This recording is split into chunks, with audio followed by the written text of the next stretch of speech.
আপনাদের যদি সম্মিলিত সাহায্য সহযোগিতা যেটা স্কুল কর্তৃপক্ষ থেকে আপনাদের কাছে যখন যেটা চাওয়া হয়, সদস্য মোস্তফা তালুকদার উনি বলেছেন যে শিক্ষা ব্যবস্থা যে খারাপ অবস্থা ছিল, এটাতে একদিন দুই দিনে কেউ একজন সভাপতি এসে বা কমিটি এসে কিছু করতে পারবে না, তাদের কিছু করার নেই।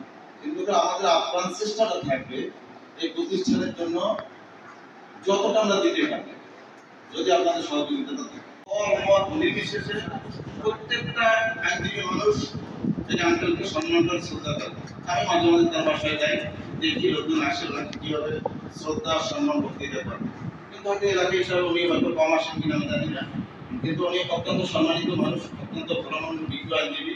এখানে বিভিন্ন প্রতিষ্ঠানে উনি আপনার শিক্ষকতাও করে গেছেন, খুব ভালো মানের মানুষ। আমার আজকে সৌভাগ্যের দিন যে আমি আমার পিতার সামনে কথা বলার সুযোগটা পেয়েছি। এই সুযোগটুকু আল্লাহ তাআলা তৈরি করে দিয়েছে বা বর্তমান সরকারের প্রেক্ষাপটে আল্লাহ তাআলা সেই সুযোগটা তৈরি করতেছেন, এজন্য আমি কৃতজ্ঞ। আমার বাবার জন্য, আমার মায়ের জন্য আপনারা সবাই দোয়া করবেন এবং এই প্রতিষ্ঠানটাকে এই পর্যন্ত তুলে নিয়ে আসার জন্য, গড়ে নিয়ে আসার জন্য যাদের জমিদাতা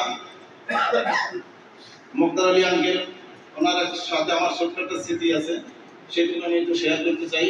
কারণ একবার আমি ভালো প্রতিষ্ঠানে ভবিষ্যতে ভর্তি হতে পারবো এবং আপনার এলাকার একজন সুযোগ্য সন্তান হিসেবে সে ভবিষ্যতে গড়ে উঠবে। এই জিনিসটা আমরা পারি কিনা, এই অঙ্গীকারটা আমরা করতে পারি কিনা এবং সেভাবে আমরা সামনে আগাইতে পারি কিনা, এটা আমার শিক্ষক অভিভাবক আপনাদের নিয়ে আমি আবার বলবো যদি আল্লাহ তৌফিক দেন।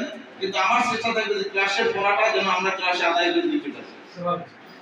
এটা আমরা কম পড়াবো বা যতটুকু পারি ততটুকু পড়াবো, কিন্তু পড়াটা আমরা ক্লাসে আদায় করতে। এটা যদি সম্ভব হয় তার প্রতিষ্ঠানে গিয়ে আর রুটিন মাফিক আসা যাওয়া হবে। সরকার আপনারা আমার পিছনে লক্ষ লক্ষ টাকা বেতন দাদা খরচ করছে না, সরকার দিচ্ছে না। হয়তো অনেক চাকরি আছে, অনেক কমতি আছে, বাজার মূল্যের সাথে অনেক আমাদের অনেক দাবি দেওয়া আছে, বাট তারপর তো সরকার দিয়ে যাচ্ছে আমাদের। তার প্রতিদান হিসাবে যদি আমরা একটা সন্তানকেও যদি একটা স্টুডেন্টকেও যদি একটা ভালো প্রতিষ্ঠানে না পৌঁছাতে পারি, তাহলে আরো একটা গভর্নমেন্টের কি আছে।